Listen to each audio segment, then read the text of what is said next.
Welcome back to Lalitha's kitchen. ఈరోజు నేను beetroot పచ్చడి చూపిస్తాను. సో దానికి బీట్రూట్ ఇలా ఈ సైజులో కట్ చేసుకొని పెట్టుకోవాలి. ఓకే, తర్వాత దీనికి పచ్చడి తడక వేసుకోవాలి. జీలకర్ర, శనగపప్పు, కొద్ది శనగపప్పు ఎక్కువే పడుతుంది. తర్వాత అవి కొద్దిగా ఫ్రై అయినాక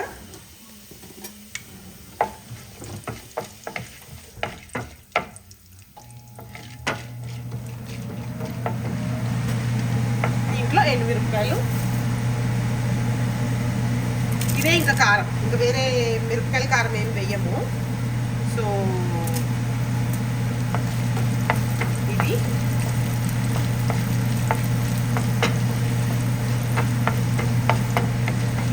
కొద్దిగా శనగపప్పు ఒక కలర్ మారితే చాలన్నమాట. కొద్దిగా ఎండుమిరపకాయలు ఎక్కువ అనిపిస్తుండొచ్చు, ఎందుకంటే బీట్రూట్లో ఒక చిన్న స్వీట్నెస్ ఉంటుంది కదా, దానికోసమని ఒక పిసరు వేస్తామన్నమాట. ప్లస్ దీంట్లో చింతపండు కూడా వేస్తాం కాబట్టి కొద్ది కారంగానే అంటే పడతాయి. మిరపకాయలు అలా ఎక్కువ అనిపించినా కానీ it will take out, it will అంటే ఇట్ వర్క్స్ అనమాట. ఓకే, సో ఇప్పుడు మనం ఇక్కడ కట్ చేసుకున్న ఉన్నాయి కదా బీట్రూట్లు, ఇవి వేసేది.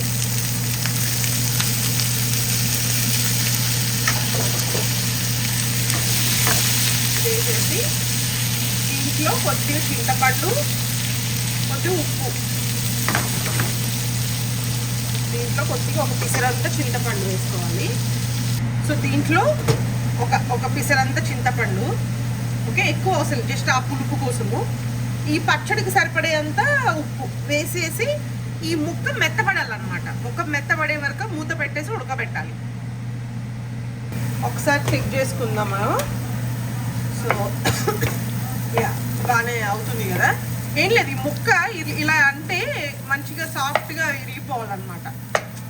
ఇట్లా అయిపోతే మనకి అది పచ్చడికి రెడీ. లేకపోతే కచ్చా బిచ్చాగా ఉంటుంది, మరీ పేస్ట్గా కూడా చేయకూడదు, అలా అని కచ్చా బిచ్చా కూడా ఉండకూడదు, కొద్దిగా అవ్వాలన్నమాట. సో దీన్ని ఇట్లాగా దగ్గరికి వదిలేసేస్తే వాళ్ళకి దీన్ని ఆఫ్ చేసేసి మెత్తగా అయిపోయినాక ఇలా కట్ చేస్తే బ్రేక్ అయిపోయినాక ఆఫ్ చేసేసి మనం చల్లగా అయినాక గ్రైండ్ చేసుకొని పోపు వేసుకోండి. సో ఇది చూస్తే మీకు ఉడికిపోయింది కదా, చిన్నగా అయిపోయింది, వాడిపోయింది ఇంకా అంతే. సో దీన్ని మనం చల్లారిచ్చేసుకొని పక్కకు చల్లారి పెట్టేసుకొని మనం దీన్ని మంచిగా కచ్చాబిచ్చాగా లాగా ఒక రకమైన పేస్ట్ లాగా చేసేసుకోవాలి. చేసుకొని మళ్ళీ తడక వేసుకోవాలి కంపల్సరీగా. తడక వేయకపోతే ఆ చిన్న పచ్చివాసన ఉంటుంది అనమాట. మామూలు తడకనే, స్పెషల్ తడక ఏం కాదు, ఆవాలు, మినపప్పు.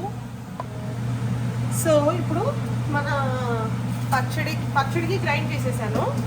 దీన్ని తీసేసి ఇలాగా చూస్తే ఇలా ఉందన్నమాట పచ్చడి. ఇప్పుడు దీనికి మంచిగా మనం పోపు వేసుకోవాలి. చూసారు కదా, దీన్ని ఇప్పుడు మనం పోపు వేసుకోవాలి.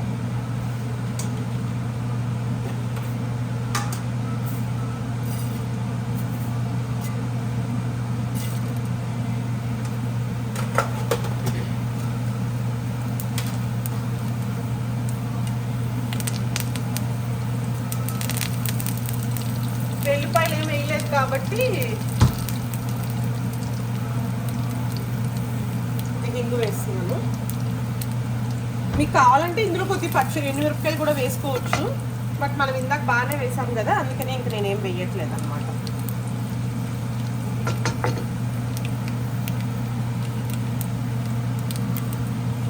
కొద్దిగా ఇది వేగిపోగానే ఇప్పుడు దీన్ని తీసుకెళ్ళి మనం ఎప్పుడన్నా అంటే ఒక పెరుగు పచ్చడి, మనం నిలవ పచ్చడిలా చేసుకునే పచ్చళ్ళు కాకుండా మిగతా ఏ పచ్చళ్ళలోనన్నా ఆ వేడి నూనెని అట్లానే వేస్తే మంచిది. వేస్తేనే అప్పుడు దానికి ఆ ఫ్లేవర్ ఉంటుంది అనమాట, అంటే ఆ పోపు ఫ్లేవర్ పట్టుకుంటుంది అనమాట. ఇంకోటి పోపులు వేసిన తర్వాత better to close the lid. So ఆ పోపు స్మెల్ దానికి పట్టుకుని ఉంటుంది. అంతేనండి. మన యమ్మీ యమ్మీ బీట్రూట్ పచ్చడి రెడీ. Thanks for watching.